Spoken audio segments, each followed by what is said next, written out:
De nuevo con ustedes aquí en Con Todo y Pecini por Globovisión. Me tienes que decir cuánto cuesta la lata. Que tenemos a María Leandra Ramírez, psicóloga y psiquiatra, que nos trae unas galletitas bien ricas por ahí. Pero estoy preguntando, bueno, ¿y cuánto te compro la lata para compartir con la gente? No, ahorita te digo.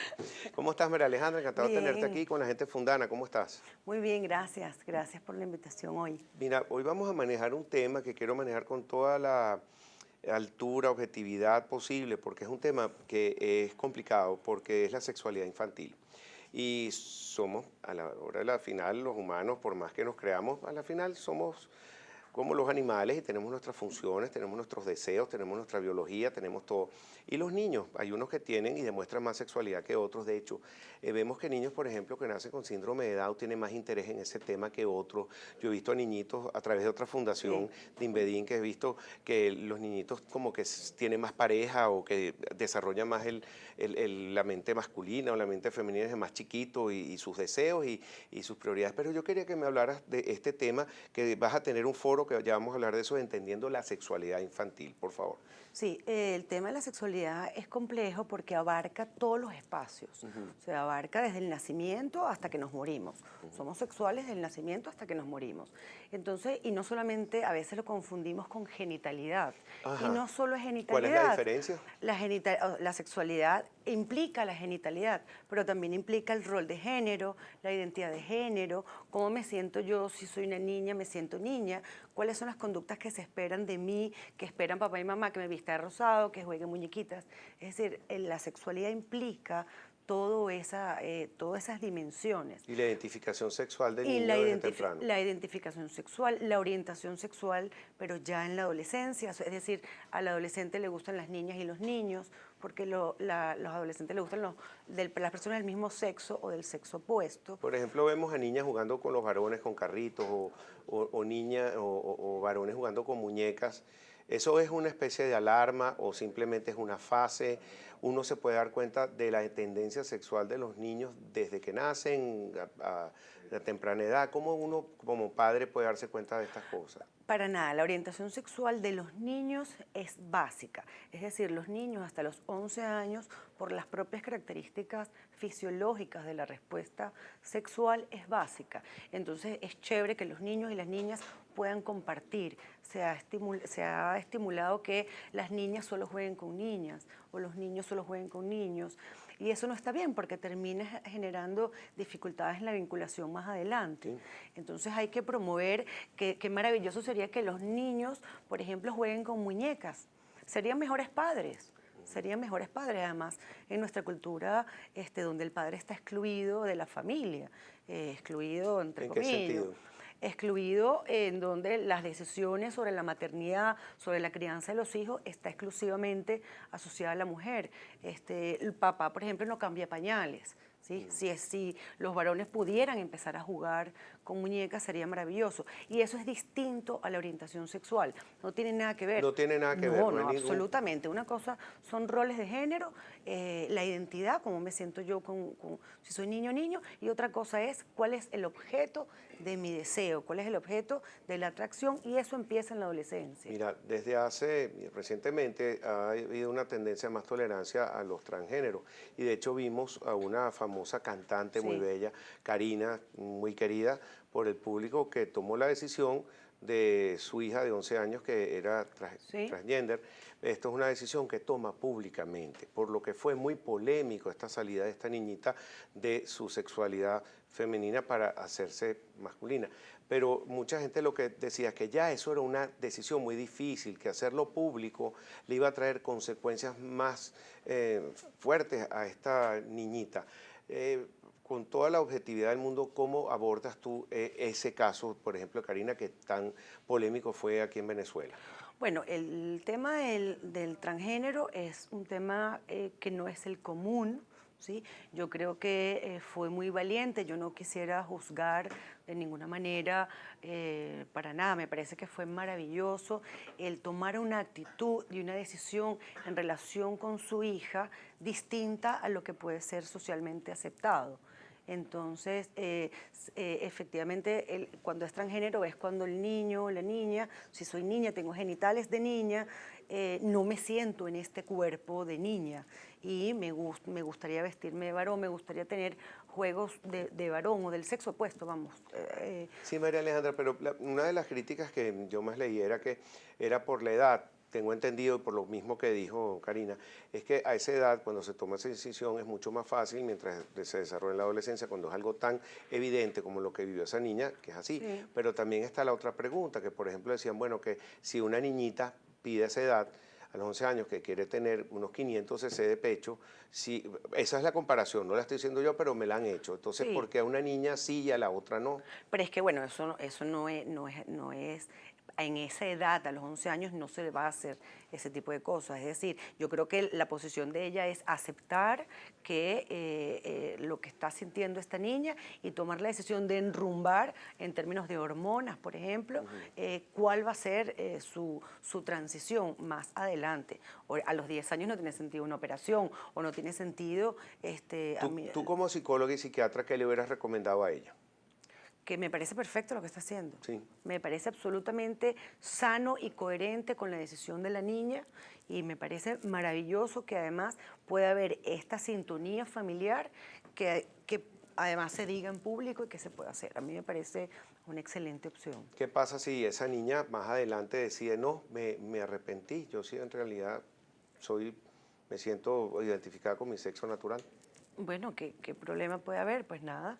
Se echa para atrás y ya. Ya está, o sea, es como si Ok. yo de repente soy heterosexual y un día tuve relaciones sexuales con una chica y digo, bueno, mira, oye, no sé, esto está buenísimo y después ya está, me arrepentí. Y te tengo que hacer otra pregunta ya alejándonos de la parte Y no estamos, sí. de los transgéneros. Por ejemplo, vimos al papá de las Kardashian, que era un hombre muy querido internacionalmente, una estrella del deporte y muy conocido. Yo lo veía de chamo en las cajas de cereales y bueno, él tomó su decisión y se respeta. Pero él dice que se cambia de sexo, pero que le siguen gustando las mujeres. Y esto he visto que se repiten algunos patrones. ¿Por qué? Porque son conceptos distintos. Es decir, la orientación sexual es quién me atrae a mí. La identidad de género es cómo me siento yo con mi cuerpo. Yo me puedo sentir, o por ejemplo, la profesora Tamara Adrián, o el Kardashian. O sea, yo puedo ser una mujer y me siento a gusto, pero no me siento a gusto, perdón, pero al mismo tiempo me pueden gustar los chicos, aunque yo me quiera convertir en un chico. Entonces son formas distintas, todas válidas, de relacionarme con el otro, de qué es lo que me gusta del otro. Y yo creo que un poco en este taller pues es poder entender la sexualidad. Enseñarles que no abrió las galletas, no nos dio una para que no nos tengan envidia, no tenemos nada, ni una galletica. No, mentira, mira, estas galletas las están vendiendo, son tiquiticas por los chiquiticos de Fundana y esto lo hacen para poder ayudar a todos esos niños. María Alejandra, Sí, cuéntanos un poco del taller que tienes en el Lido y cuándo y cuánto cuesta, todo para que la gente pueda ir. Sí, el taller va a ser este sábado, 18 de junio, a las 8:30 de la mañana, hay que llegar tempranito. Va a estar dirigido a madres, padres, docentes y vamos a tratar un poco entender todas estas confusiones y estos conceptos asociados a la sexualidad, cuáles son las conductas esperadas para cada edad. Por ejemplo, qué espero yo a los 2, qué espero a los 3, qué espero a los 8. Son conductas totalmente distintas en términos de sexualidad y qué cosas tenemos que hacer nosotros como padres y madres para poder generar un manejo comprensivo de la sexualidad, porque ya el tema sexual genera mucha angustia en los padres. Entonces me llegan consultas, me pregunto cómo nacen los bebés, entonces bueno, la angustia, ¿cómo le respondo? ¿Qué digo? Entonces es un poquito para calmar la angustia, es un poco para calmar la angustia, para poder generar espacios de diálogo con nuestros niños, ser comprensivos. Okay, esto es el 18 de junio en el Hotel Lido Sí. Caracas, de 8:30 de la mañana a las 12:30 del mediodía. Ahí tienen un teléfono, tienen este otro, 552-2213, Exacto. en Fundana, y es muy interesante, sobre todo padres que creo que puedan tener algún tipo de duda o quieran aprender, también maestros, profesores que tengan que Sí. lidiar con niños. Es muy importante que manejen la sexualidad. Por ejemplo, que hacen unos padres que ven que los niños tienen como una sexualidad muy chiquitos y son muy activos o se agarran mucho y se tocan por ahí o están agarrando a los otros. ¿Qué puede hacer un padre? ¿Cómo aborda este tema? Claro, va a depender. Por ejemplo, si es a los 4 años, es común que los niños de 4 y 5 años se esté mirando, que se esté mirando, bueno, qué es lo que tú tienes ahí, a ver, con la hermanita, y por qué tú tienes esto y yo no tengo esto. Y se van, ¿Así? claro, eso es esperado. A eso que te encuentran los niñitos. Sí, Mira, yo o te se lo ven enseño a besitos ti, en tú me la lo enseñas a boca. mí. Exactamente, eso es esperado. Pero eso es... O la masturbación, por ejemplo, ok. que eso es un tema que genera mucha también angustia. Es esperado ¿Desde qué que edad? desde los 6 meses de edad es esperado que los niños y las niñas se autoestimulen, ¿sí? Y a medida que entonces encuentran que los genitales les genera placer, entonces pueden seguir tocándose de manera intencionada.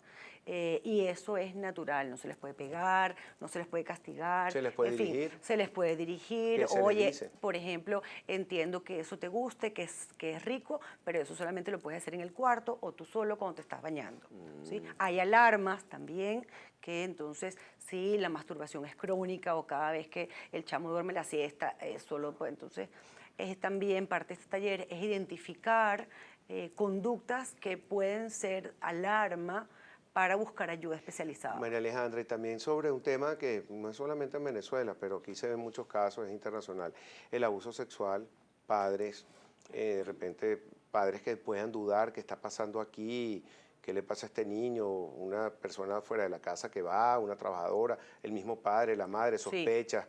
Tú has tenido casos de estos, ¿cómo se aborda? Este taller puede servir a algunas de esas madres, padres, que puedan orientarse qué está pasando aquí, que otra persona lo que no quiere ver sospecha que se lo digan. Sí, parte también de este taller es identificar cuáles son esas conductas que tienen los niños que pudiese estar asociadas a una situación de abuso y cómo prevenir. Y si ya ocurrió el abuso, ¿qué hacer? Es decir, cómo podemos ser empáticos. ¿Qué hacer? Eso es Con importante. claro, porque a lo mejor el niño puede decir, a nosotros en Fundana, bueno, muchísimos casos que tenemos tienen que ver con abuso, en mi consulta privada también, muchas veces el niño lo dice y mamá no le cree. No, eso no es verdad porque resulta que es Por el negación. abuelo. Sí, porque además el 95% de los casos de abuso son cometidos por familiares. Son domésticos. Personas conocidas, familiares, tío, papá, padrastro. Entonces es como difícil para la familia aceptar esto. Entonces no se les cree a los niños. Entonces parte del taller es poder decir, bueno, está pasando esto y ser comprensivos. Pero cuando pasan esas cosas, muchas veces el daño psicológico es tan fuerte que los persiguen toda la vida. Y tú ves casos de asesinos en serie, de gente que comete crímenes horribles por la rabia que tienen por dentro. ¿Cómo podemos evitar que esa gente quede traumada para el resto de la vida? ¿Qué se le dice después a ese niño? ¿Qué terapia se le puede dar? Bueno, hay consecuencias, no siempre las consecuencias No son siempre, graves. no siempre. ¿Sí? Generalmente la gravedad depende de la cronicidad, de cuánto tiempo estuvo ese niño en situación de abuso y la figura, por ejemplo, si es una figura importante para él y si hubo fuerza física, por ejemplo. Entonces son varios indicadores que eso va a implicar, bueno, el daño emocional o el daño psicológico que tenga.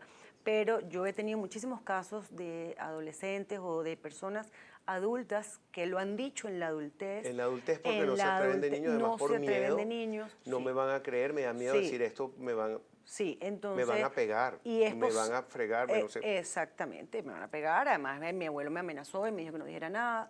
Entonces, sin embargo, yo doy fe que aunque es difícil y es una situación traumática para el niño y la niña, es posible trabajar emocionalmente y poder generar nuevamente autoconfianza y disminuir los síntomas de trauma. Oye, qué bien. Doctora, Sí. de verdad que son unos temas interesantísimos. Ojalá que pueda volver rápidamente. Una última pregunta, entonces, en este foro, entendiendo la sexualidad de tus hijos, ¿qué podemos esperar las personas que querramos asistir a verlo? Bueno, vamos a tener las conductas esperadas para cada edad, vamos a hablar de la sexualidad, vamos a hablar de la prevención de abuso, va a estar chéverísimo, vamos a estar allí con Fundana, que está permitiendo este espacio, y Profam, que forma parte de un programa de Fundana. Y bueno, eso va a estar, y tenemos unas galletas que te las damos con mucho cariño. Las vamos a abrir y nos las vamos a comer. Bueno, pero le damos a todos los camarógrafos y a todo el mundo. Ábrelas para que la gente vea que sí eres generosa, Claro, por sí, favor. y son de verdad y aquí están recién hechas. Las Wow. galletas de Que se fondant. van a morir de envidia, vale. Maravillosamente. Bueno, muchísimas gracias. Me la como después que terminemos. Mira, María Alejandra, encantado de tenerte. Te espero Muchísimas gracias, nuevamente Pedro. aquí.